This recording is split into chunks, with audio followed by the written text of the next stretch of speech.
ప్రభు యేసుక్రీస్తునందు ప్రియ సహోదరి సహోదరులారా, మన రక్షకుడు మన యొక్క ప్రభువు అయిన యేసుక్రీస్తు నామములో మీ అందరికీ ఆశీర్వాదములు, శుభాకాంక్షలు.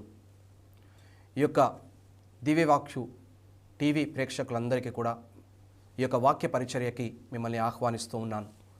పరిశుద్ధాత్మదేవుడు మనం ధ్యానించబోయే ఈ వాక్యం ద్వారా మనల్ని నూతనీకరించాలని, మనల్ని శుద్ధీకరించాలని, మనల్ని పరిపూర్ణం చేయాలని నేను కోరుకుంటూ ఉన్నాను.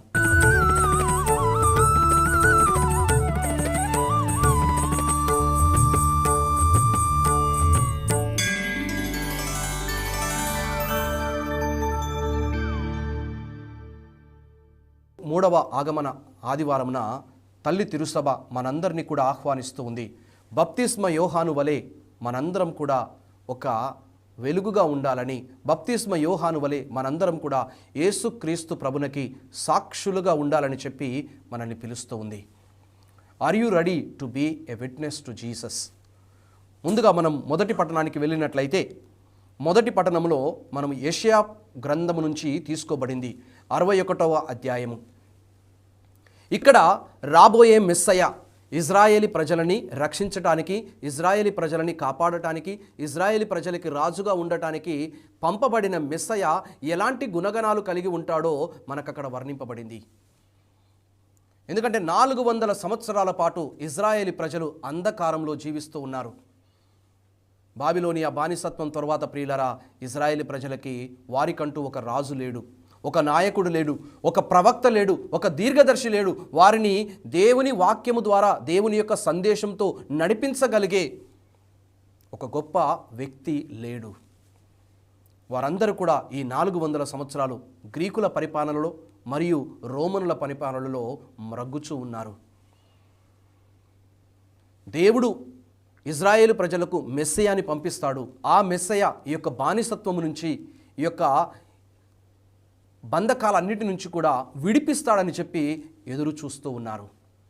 లోక రక్షకుడు పుట్టాలని, మెస్సయ పుట్టాలని ఇజ్రాయేలీ ప్రజలు ఆతృతతో, ఆసక్తితో ఎదురు చూస్తూ ఉన్నారు. మరి అలాంటి సమయంలో యేసుక్రీస్తు ప్రభు ఒక వెలుగుగా ఈ లోకానికి రాబోతున్నాడు. మరి ఆ బిడ్డ వచ్చే మెస్సయ యొక్క లక్షణాలు ఏంటంటే, ఆయన ఆత్మ అభిషేకం కలిగి వస్తాడని చెప్పి యెషయా ప్రవక్త మొదటి పట్టణంలో చెప్తున్నాడు.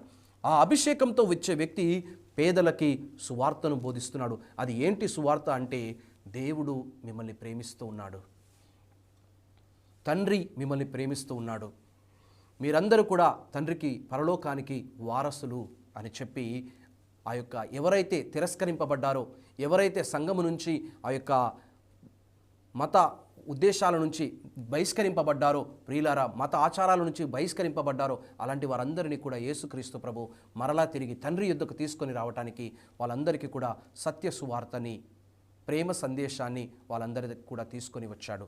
ఆ యొక్క యేసుక్రీస్తు ప్రభు తన జీవిత పరిచర్యలో వాక్యం బోధిస్తూ ఉంటే, సువార్త పరిచర్య చేస్తూ ఉంటే, ఆయన వాక్యానికి ఎంతోమంది ఆకర్షితులై దేవుని రాజ్యంలో అడుగుపెట్టారు, దేవుని సందేశాన్ని స్వీకరించారు. మరి అదేవిధంగా రెండవదిగా ఆయన పలుకుతున్నాడు, కృంగిపోయిన వారిని ఆయన ఉత్సాహం కలిగించును. మనం చూస్తున్నాం, ఆయన రాకడకు ముందు ఇజ్రాయేలు పరిస్థితి, యూదా పరిస్థితి ఏ విధంగా ఉందంటే కృంగిపోయిన పరిస్థితి. ఎంతోమంది, ముఖ్యంగా ఇజ్రాయేలీ ప్రజలలోనే చూసుకుంటే ప్రియులారా, ధర్మశాస్త్ర బోధకులు, ప్రధాన అర్చకులు, మరి వీళ్ళందరూ కూడా అనేక మందిని వెలివేశారు, పాపాత్ములు అని చెప్పి దూరంగా ఉంచారు. మరి వాళ్ళందరూ కూడా ఒక కృంగిపోయిన జీవితాన్ని జీవిస్తూ ఉన్నారు. అనారోగ్యంతో ఉన్నవాళ్ళు, మరి ముఖ్యంగా మనం చూసినట్లయితే ట్యాక్స్ కలెక్టర్స్, వీళ్ళందరూ కూడా ఒక కృంగిపోయిన జీవితాన్ని జీవిస్తూ ఉన్నారు. మరి అలాంటి వారికి యేసుక్రీస్తు ప్రభు నూతన జీవితాన్ని ఇచ్చాడు. మరి అదేవిధంగా మన జీవితంలో కూడా అలాంటి ఒక క్రొత్త జీవితాన్ని యేసుక్రీస్తు ప్రభు, ఈరోజు నీ జీవితము, నీ కుటుంబము ఒక కృంగుబాటులో ఉందా? అనేకమైన పరిస్థితులు, ఆర్థిక స్తోమత కావచ్చు, లేకపోతే అప్పుల బాధలు కావచ్చు, లేకపోతే వ్యక్తిగత సమస్యలు కావచ్చు, లేకపోతే ఉద్యోగాలేమి కావచ్చు, కుటుంబ సమస్యలు కావచ్చు, వివాహ దాంపత్య జీవితంలో అనేకమైన సమస్యలు నీ యొక్క జీవితాన్ని, నీ కుటుంబ జీవితాన్ని కృంగిపోయేలా చేస్తున్నాయా? ధైర్యం వహించు. దేవుడు, ఆ ప్రభువును నువ్వు స్వీకరించినట్లయితే ఆయన నీకు ఉత్సాహాన్ని కలిగిస్తాడు. మరి అదేవిధంగా బందీలకు విముక్తిని కలిగించటం. ఆనాడు ఎంతోమంది బంధకాలలో బంధింపబడ్డారు, సైతాను బంధకాలలో బంధింపబడ్డారు. ఆ స్త్రీ 18 సంవత్సరాలు వంగి నడవలేని పరిస్థితిలో ఉన్నప్పుడు యేసుక్రీస్తు ప్రభు ఆమెను తాకి స్వస్థపరిచాడు. దురాత్మ దుష్టశక్తుల బంధకాల నుంచి ఆయన విడుదలను దయచేయగలడు. మరి నీ జీవితంలో ఈరోజు నీకు బంధకాలు ఉన్నాయా? యేసుక్రీస్తు మొదటి రాకడని స్మరించుకొని క్రిస్మస్ పండుగ గొప్పగా జరుపుకోవడానికి తయారవుతున్న నీవు నీ జీవితంలో ఎలాంటి బలహీనతలు, ఎలాంటి బంధకాలు, ఎలాంటి చెడు అలవాట్లు ఉన్నాయి, వాటి నుంచి బయట పడలేని స్థితిలో నువ్వు ఉన్నావు. మరి నీకు విడుదల కావాలంటే, వాటి నుంచి విముక్తి కావాలంటే యేసుక్రీస్తు ప్రభుని ఆశ్రయించు. మన రక్షకుడు మన ప్రభువుని ఆశ్రయించు. ఆయన మాత్రమే నీకు విడుదలను దయచేయగలడు. ఆయన మాత్రమే నీకు విముక్తిని దయచేయగలడు.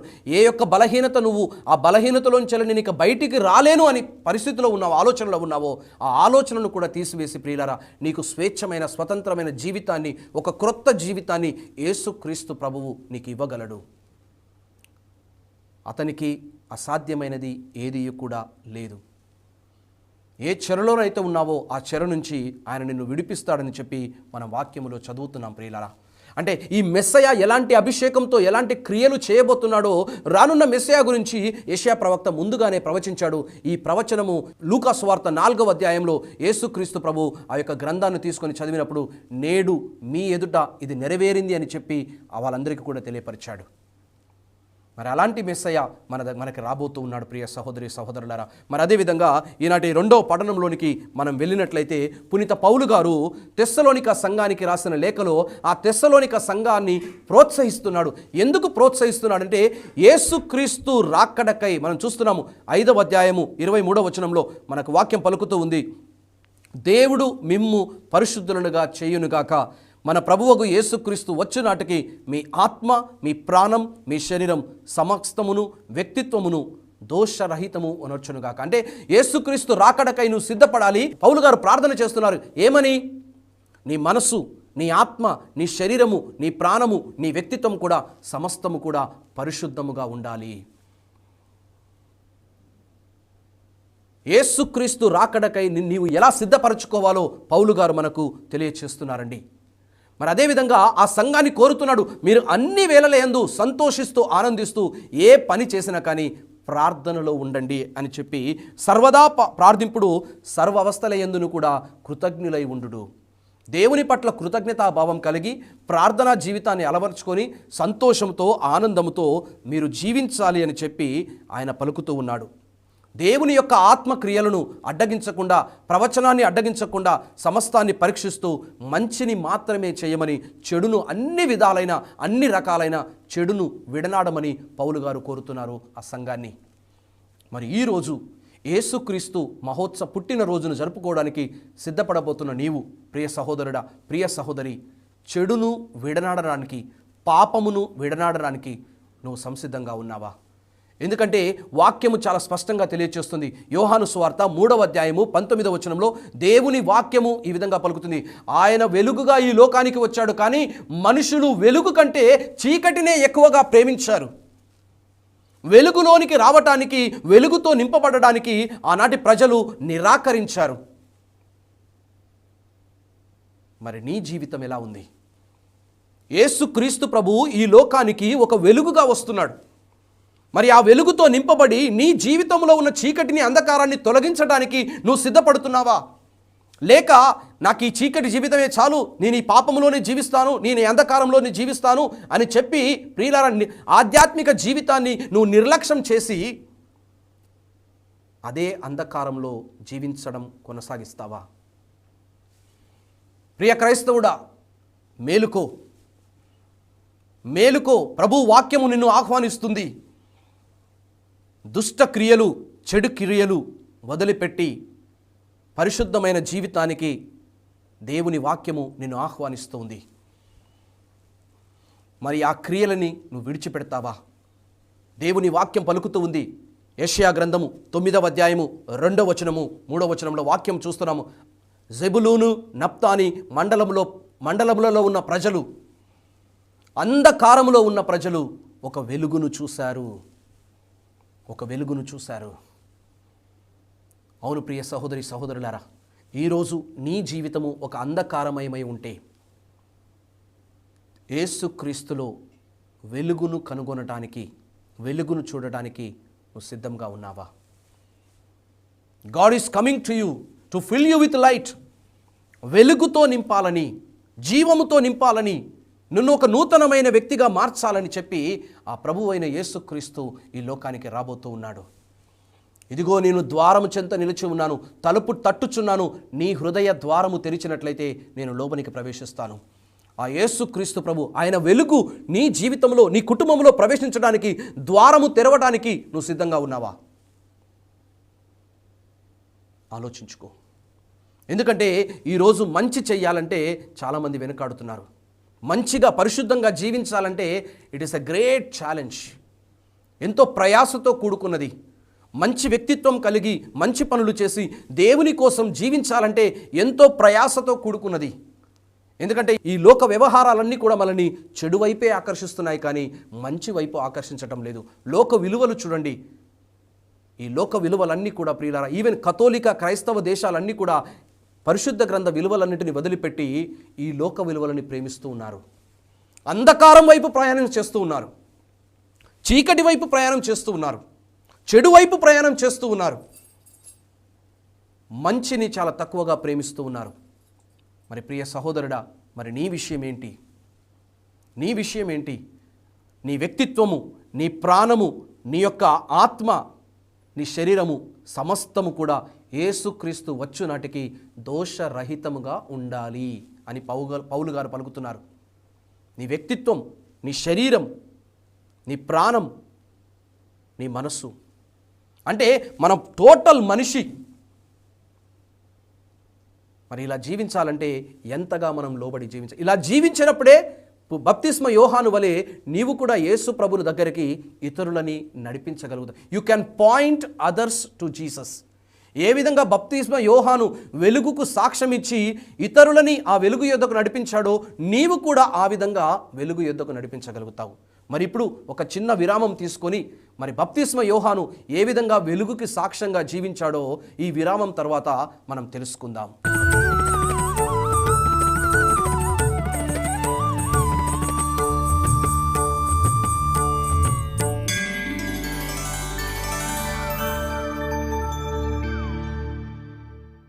దివ్యవాణి టీవీ ప్రేక్షకులారా, చిన్న విరామం తర్వాత మరలా వాక్యమును ధ్యానించుకోవడానికి మిమ్మల్ని ఆహ్వానిస్తూ ఉన్నాను.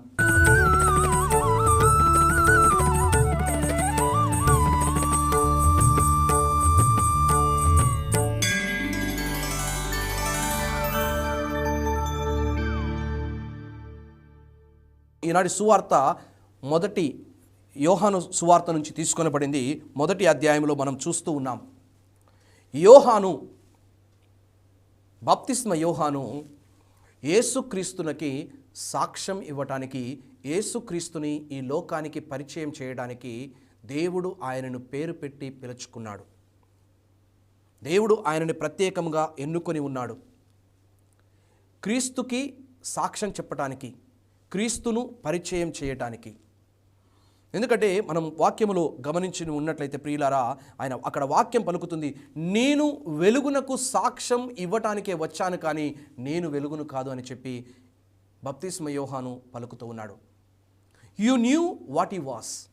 ఆయన ఏమై ఉన్నాడో, ఆయన పని ఏంటి, ఆయన బాధ్యత ఏంటి, దేవుడు ఆయనను ఎందుకు పుట్టించాడు, దేవుడు ఆయనను ఎందుకు సృష్టించాడో దానిని గురించి ఒక ప్రత్యేకమైన స్పష్టతను బప్తిస్మ యోహాను కలిగి ఉన్నాడు.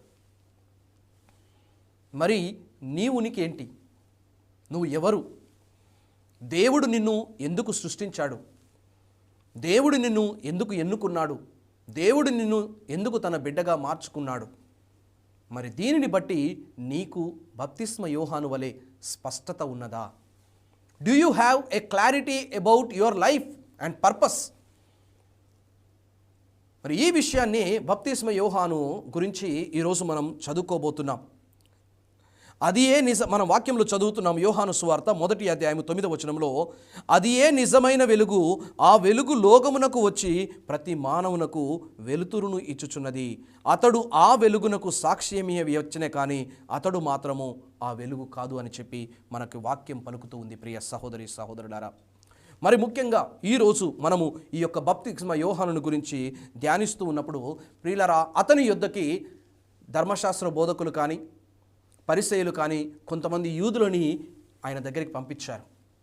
బప్తిస్మ యోహాను దగ్గరికి పంపించారు. ఎందుకంటే వాళ్ళు యోహాను దగ్గర నుంచి స్పష్టత కోరుకుంటున్నారు. They wanted to know who he was, ఆయన ఎవరు అని ఒక స్పష్టత కోసం కొంతమంది యూదులని ఆయన చెంతకు పంపించారు.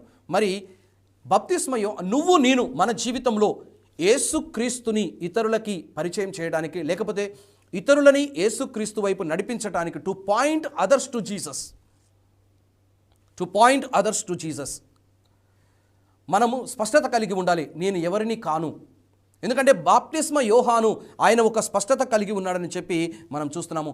నేను క్రీస్తును కాను, నేను మెస్సియాను కాదు అని చెప్పి ఆయన స్పష్టంగా ఎరిగి ఉన్నాడు. మరి ఆయనను ప్రశ్నించినప్పుడు ఆయన అంటున్నాడు, నీవు ఏలియావా? యేసుక్రీస్తు ప్రభు యొక్క రాకడకు ముందు, యేసుక్రీస్తు ఈ లోకంలో పుట్టక ముందు, మెస్సియా జన్మింపక ముందు ఏలియా ప్రవక్త పుడతాడని చెప్పి మనకు లేఖనాలు పలుకుతూ ఉన్నాయి. మీకా గ్రంథం తెలియచేస్తూ ఉంది. మరి అదేవిధంగా జకరియా గ్రంథం కూడా మనకు తెలియచేస్తూ ఉంది. నువ్వు ఏలియావా అని అడిగినప్పుడు ప్రియులారా, బప్తిస్మ యోహాను నేను ఏలియాను కాదు, అది నా ఐడెంటిటీ కాదు, ఏలియాగా నేను రాలేదు అని చెప్పి ఆయన ఆనాడు ఆ యొక్క యూదులకి ఆయన తెలియచేస్తూ ఉన్నాడు. ఎందుకంటే హీ డిడ్ నాట్ టేక్ ఎందుకంటే ఏలియా ప్రవక్త పాత నిబంధన గ్రంథములో ఒక ఉన్నతమైన శ్రేష్టమైన గొప్ప ప్రవక్త. మరి తనను తాను ఆ యొక్క ఉన్నతమైన స్థితిలోనికి నేను ఒక గొప్ప ప్రవక్తనని గర్వముగా ఆయన చెప్పుకోవడానికి లేడండి.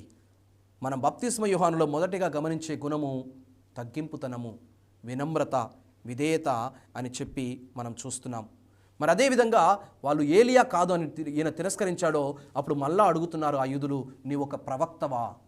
ఎందుకంటే మనం వాక్యం గమనించినట్లయితే ప్రియ సహోదరి సహోదరుడా, ద్వితీయోపదేశ కాండము 18వ అధ్యాయము 15వ వచనంలో మోషే ఇజ్రాయేలు ప్రజలకు తెలియచేస్తున్నాడు, నాలాంటి ఒక ప్రవక్తని ఆయన మీ మధ్యలో లేవనెత్తుతాడు, నాలాంటి ఒక ప్రవక్తని ఆయన మీ మధ్యలో నుంచి వెళ్ళి తీసుకొని వస్తాడు అని పలికినప్పుడు వాళ్ళందరూ కూడా ఆ మోషే ప్రవచించిన, ఆ మోషే తెలియచేసిన ప్రవక్త, గొప్ప ప్రవక్త ఈ బప్తిస్మ యోహాను అనేమో చెప్పి ఆ మాట అడుగుతున్నారు. మరి బప్తిస్మ యోహాను ఆయన అంటున్నాడు, నేను ప్రవక్తను కూడా కాదు. మరి ఎవరు ఈయన? ఈయన ఐడెంటిటీ ఏంటి అని అంటే, బప్తిస్మ యోహాను ఆయన ఐడెంటిటీ తాను ఎరిగి ఉన్నాడు. మరి ఆ ఐడెంటిటీ అంటే ప్రియులారా, ఎడారిలో ఎలుగెత్తు పలికే స్వరాన్ని నేను అని చెప్పి ఆయన అంటున్నాడు. అంటే దేవుడు ఏ ఉద్దేశముతో, ఎలాంటి ప్రణాళికతో సేవ చేయటానికి బప్తిస్మ యోహాను తల్లి గర్భములో పరిశుద్ధాత్మతో అభిషేకించి పిలుచుకున్నాడో దానిని బట్టి బప్తిస్మ యోహాను స్పష్టత కలిగి ఉన్నాడు. యేసుక్రీస్తు రాకడకై ప్రజలను సంసిద్ధపరచటానికి ఎడారిలో ఎలుగెత్తి పలికే స్వరాన్ని నేను అని చెప్పి తన బాధ్యత ఆయన గుర్తెరిగి, తన యొక్క మిషన్ ఆయన గుర్తెరిగి ప్రియులారా ఇజ్రాయేలీ ప్రజలకు తెలియచేస్తూ ఉన్నాడు. మరి నీవు ఎవరు? దేవుడు నిన్ను సృష్టించాడు, దేవుడు నిన్ను కలిగించాడు. ఎందుకోసం సృష్టించాడు, దేనికోసం సృష్టించాడో నీ జీవితం పట్ల, నీ యొక్క జీవిత విధానం పట్ల do you have a clarity about the purpose and machine of your life? దేవుడు నిన్ను ఎందుకు సృష్టించాడు, దేవుడు నిన్ను ఎందుకు పిలిచాడో ఒక స్పష్టత కలిగి ఉన్నావా? మరి అదేవిధంగా మనం చూస్తున్నాము, ఈ బప్తిస్మ యోహాను నువ్వు క్రీస్తువా అన్నప్పుడు ఆయన ఏమంటున్నాడంటే, నేను క్రీస్తును కాదు, ఆయన కాలి జోళ్లను కూడా విప్పటానికి నాకు అర్హత లేదు. ఐ డు నాట్ హ్యావ్, ఆయన కాలి జోళ్లను కూడా విప్పటానికి నాకు అర్హత లేదు. అంటే ఈ బప్తిస్మ యోహాను యేసుక్రీస్తుని ఇతరులకు పరిచయం చేయటానికి తనను తాను తగ్గించుకున్నాడు. ఆయన శిష్యులు యేసుక్రీస్తు ప్రభు జ్ఞానస్నానం తీసుకున్న తర్వాత ఆ యోర్దాను నది ఒడ్డున నడుచుకుంటూ పోతుంటే తన శిష్యులను పిలిచి, ఇదిగో దేవుని గొర్రెపిల్ల, లోకం యొక్క పాపములను పరిహరించే గొర్రెపిల్ల అని పరిచయం చేసినప్పుడు తన దగ్గర ఉన్న శిష్యులందరూ కూడా యోహాను వదిలిపెట్టి యేసుక్రీస్తుని వెంబడించారు. అంటే ఈ బప్తిస్మ యోహాను తగ్గింపుతనం కలిగి, వినమ్రత కలిగి, వినయం కలిగి జీవించాడు. ప్రియులారా, ఈ రోజులలో ప్రజలందరూ కూడా గర్వము, అహంకారంతో జీవిస్తూ ఉంటారు. ఎందుకంటే మనకున్న పరపతి, మనకున్న డబ్బు, మనకున్న ఉద్యోగము, మనకున్న నేమ్ అండ్ ఫేమ్, పేరు ప్రతిష్టలు, ఇవన్నీ కూడా, మనకున్న తాహతులు, ఇవన్నీ కూడా మనకి గర్వాన్ని ఇస్తాయి, అహంకారాన్ని ఇస్తాయి, తలబిరుసుతనాన్ని ఇస్తాయి. మరి ఇలాంటి అన్ని కలిగి ఉన్నప్పుడు అణిగిమణిగి ఉండటం అనేది చాలా కష్టం, ప్రయాసతో కూడుకున్నది. కానీ యేసుప్రభే బప్తిస్మ యోహాను గురించి అన్నాడు. ఏమన్నాడు? మానవులలో, స్త్రీలకు జన్మించిన వారిలలో యోహాను కంటే గొప్ప ప్రవక్త మరి ఒకడు లేడు అని చెప్పి బప్తిస్మ యోహాను గురించి పలికాడు. మరి అంత గొప్ప ప్రవక్త తనను తాను ఎలా ఊహించుకుంటున్నాడంటే, యేసుక్రీస్తు పాదరక్షలు. అంటే పాదరక్షలకు ఎవరు తీస్తారు? బానిసలు తీస్తారు, సేవకులు మాత్రమే తీస్తారు. అంటే ఒక సేవకుడిగా తనను తాను, యేసుక్రీస్తు ప్రభునకు ఒక సేవకుడిగా, ఒక జీతగాడిగా తనను తాను అంతగా తగ్గించుకోవటం మనం పరిశుద్ధ గ్రంథంలో చూస్తున్నాం. ప్రియ సహోదరి సహోదరుడా, మరి ఈ బప్తిస్మ యోహాను ఏం చేశాడు అంటే, రాబోయే క్రీస్తునకు సాక్షిగా జీవించాడు, రాబోయే క్రీస్తునకు సాక్ష్యం పలికాడు, రాబోయే క్రీస్తుని ప్రియులారా ప్రజలకి పరిచయం చేశాడు, ప్రజలందరినీ కూడా ఆ యేసు వైపు నడిపించాడు. ఎవరెవరైతే తన దగ్గరకు వచ్చారో, ఎవరెవరైతే తన వైపు వచ్చారో, తన సువార్తను, తన యొక్క బోధనను గురించి విని అందరూ తన వైపు వచ్చారో, వాళ్ళందరి యొక్క హృదయాలని, మనసులను తయారు చేసి యేసుక్రీస్తును అంగీకరించడానికి, యేసుక్రీస్తును స్వీకరించడానికి ప్రియ సహోదరి సహోదరుడా ఆయన వారందరినీ కూడా సంసిద్ధపరచాడు. మరి ఈరోజు నీవు ఇలాంటి పాత్రను పోషించగలవా? మనం చూస్తున్నాం ప్రియులారా, ఒక జరిగిన సంఘటన. ఒక వ్యక్తి ఒక పుణ్యక్షేత్రానికి వెళ్ళినప్పుడు ఆ పుణ్యక్షేత్రంలో ఒక చక్కటి బాక్స్ తీసుకుని వచ్చాడు. ఆ బాక్స్ యొక్క ప్రత్యేకత ఏంటంటే, ఆ బాక్స్ రాత్రి వేళలలో వెలుగులను విరాజిల్లుతూ ఉంటుంది, వెలుగును విరాజిల్లుతూ ఉంటుంది. మరి అది ఎంతో ప్రేమతో తన భార్యకి ఇచ్చాడు. ఆ భార్య ఎంతో ఆతృతతో, ప్రేమతో ఆ బాక్స్ వెలుగుతుందని చెప్పి రాత్రి అంతా దాన్ని వెలగాలని చెప్పి ఎదురు చూసింది, కానీ వెలగలేదు. మళ్ళా తెల్లారి మరుసటి రోజున ఆమె దాని మీద ఉన్న ఇన్స్ట్రక్షన్స్ చదివి, సూచనలు చదివింది. అక్కడ సూచనలో ఏమి రాయబడి ఉందంటే, ఈ బాక్సుని రోజంతా ఎండలో ఉంచినట్లయితే రాత్రిపూట ఇది కాంతులను విరాజిల్లుతుందని చెప్పాను. సో దాన్ని ఏం చేసింది ఆమె? ఆ రోజంతా కూడా దాన్ని, ఆ యొక్క బాక్స్ని ఎండలో పెట్టింది. మరి రాత్రి అయిన తర్వాత ఆ బాక్స్ ఇంట్లోకి తీసుకుపోయినప్పుడు అది వివిధ రకాలైన కాంతులను విరాజిల్లటం మనం చూస్తున్నాం. అప్పుడు భర్త వచ్చి అడిగాడు, ఏం చేశావు? నేను ఎంత ప్రయత్నించినా ఈ వెలుగు రాలేదు, నువ్వు ఏం చేస్తావని. అప్పుడు ఆమె అంటుంది, ఇది నేను వెలుగులో ఎండలో పెట్టడం వలన, రోజంతా ఎండలో పెట్టడం వలన రాత్రిపూట ఇది ప్రకాశిస్తుంది అని. అవును ప్రియ సహోదరి సహోదరులారా, నీ జీవితము, నా జీవితము దేవుని యొక్క సన్నిధిలో ఉన్నప్పుడే, క్రీస్తు వెలుగులో ఉన్నప్పుడే మనం కూడా ప్రకాశిస్తాము. యేసుప్రభు అంటున్నాడు, నేనే లోకమునకు వెలుగు, నేనే లోకమునకు వెలుగు. మరి ఆయన నిన్ను నన్ను కూడా వెలుగుగా ఉండాలని ఆహ్వానించాడు. మీరు లోకమునకు వెలుగుగా ఉన్నారని చెప్పి మత్తయి సువార్త 5వ అధ్యాయంలో యేసు ప్రభు పలకటం మనం చూస్తున్నాం. మరి నువ్వు వెలుగుగా ఎలా ఉండగలగాలి? నువ్వు వెలుగై ఇతరులను యేసు ప్రభు దగ్గరికి నడిపించగలవు అంటే, ఎప్పుడైతే నీవు క్రీస్తు ప్రభునికి ఒక సాక్షిగా జీవిస్తావో, ఎప్పుడైతే యేసుక్రీస్తు యొక్క ప్రభు యొక్క వెలుగులో నువ్వు ఉండగలుగుతావో, ఆ వెలుగు నీ మీద ప్రకాశించి నీ ద్వారా ఇతరుల మీదకి ప్రకాశిస్తుంది. అప్పుడే ఇతరులని నీవు యేసు ప్రభు యొద్దకి నడిపించగలవు. నీలో క్రీస్తు వెలుగు లేకపోతే నువ్వు సాక్షిగా ఉండలేవు, ఇతరులని యేసు ప్రభు యొద్దకి నడిపించలేవు. ఆనాడు బప్తిస్మ యోహాను ఒక సాక్షిగా ఉండి ఇతరులని క్రీస్తు యొద్దకు నడిపించాడు, అనేక మందిని ప్రభు యొద్దకు నడిపించాడు. ఈరోజు నిన్ను అదే బాధ్యతతో ప్రభు పిలుస్తున్నాడు.